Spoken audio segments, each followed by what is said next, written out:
viable, internationally backed future for the Gaza Strip.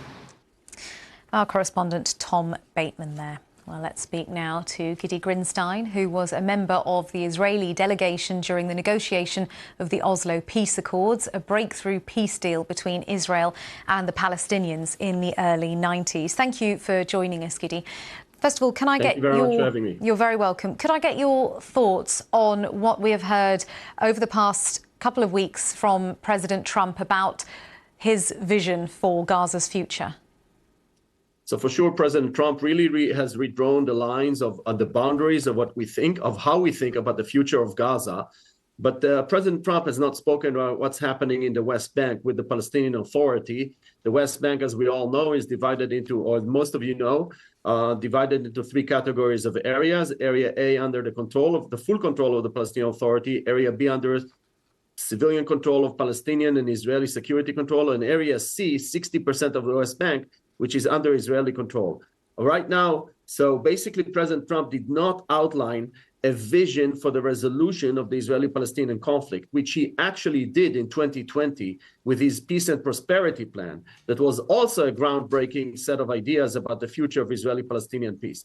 I do believe that the most important impact of President Trump's statements about the future of Gaza is that it is finally pushing the Arab side to be proactive with their vision to Gaza. Until now, the Arab side, since the beginning of the war, has been quite passive about the outcome of the war and how to connect the day after a ceasefire with the political horizon of some sort of a sustainable calm, as you know, that's the frame that is used in the ceasefire deal of January 18 between Israel and Hamas, and also between the economic side and the political side, how to bring all of these things together, including the removal of Hamas.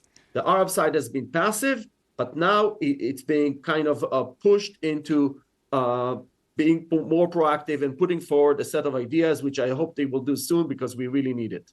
I suppose before we even get to that, we have the obstacles still ahead in what is a long process of this current ceasefire. Right. So basically, the ceasefire is divided into three phases. Each phase is 6 weeks long. So the ceasefire process is 18 weeks. At the end of these 18 weeks, we're supposed to reach a path to a sustainable calm and also for the reconstruction of Gaza. And this is where actually the difficulty is, because in Israel's vision and American vision, and by the way, all other Arab countries around us, at that point, Hamas no longer governs Gaza. And Prime Minister Netanyahu said it very clearly. Hamas has to lose its military capabilities and it has to lose its governing status of Gaza, because there will not be reconstruction of Gaza if Hamas is still in power. And the reason is very simple. Anything that will be built when Hamas is still in power will eventually be destroyed in a future conflict.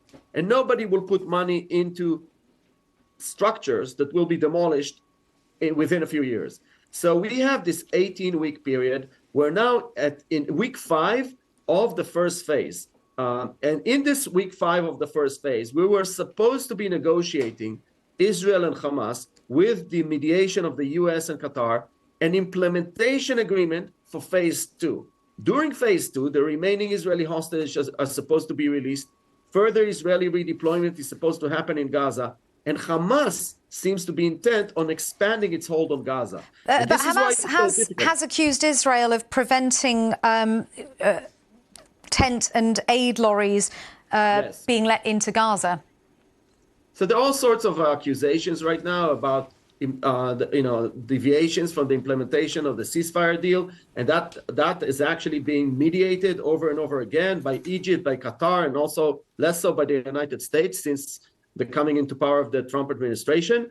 But what I'm trying to share with your audience is this strategic conundrum that we're looking at right now. And that is that in order to move to the second phase and the third phase, there has to be some way of removing Hamas from power. And there's no agreed approach on how to do it, which is basically the source of the crisis that we're heading into probably within a week or 2 or 3. And I suppose well, we'll have to just leave it there. There's a lot more we could talk about, but thank you so much for sharing your thoughts, Gidi Grinstein. That's Gidi Grinstein, who was, as I said, a member of the Israeli delegation during the negotiation of the Oslo peace accords. And of course, you can find out a lot more on that story and the background to that as well if you go to the BBC News website. A lot more detail on that, a lot more than we can cover in just these few minutes.